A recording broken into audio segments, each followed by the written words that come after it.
bairro onde eu morava conheci a Isabel, que tinha 2 namorados, todos 2 chamavam Zé. Zé de baixo, Zé de cima, gostavam dessa mulher. Os 2 eram parecidos da cabeça até os pés. Um dia Zé de baixo foi passear com Isabel, encontrou o Zé de cima, já formaram outro pé. Rolaram pela calçada, teve soco e pontapé. Quando a polícia acudiu, ela só chamava Zé. Tira o Zé de baixo, de cima do Zé. Tira o Zé de cima, de baixo do Zé. Tira o Zé de baixo, de cima do Zé. Tira o Zé de cima, de baixo do Zé.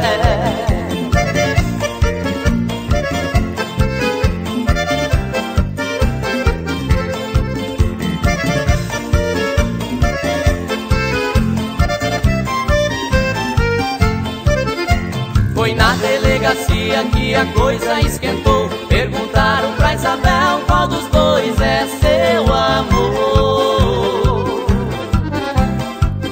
Ela pensou um pouquinho para depois responder: o melhor, seu delegado, é no tapa que o senhor vê.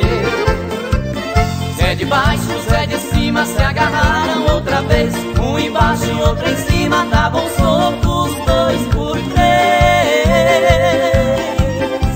Eles brigavam tanto, não paravam mais em pé. A Isabel ficou com medo de ficar sem nenhum Zé. Tira o Zé de baixo, de cima do Zé.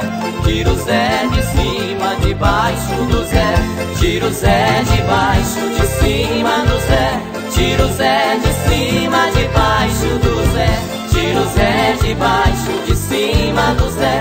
Tira o Zé de cima, de baixo do Zé. Tira o Zé de baixo, de cima do Zé.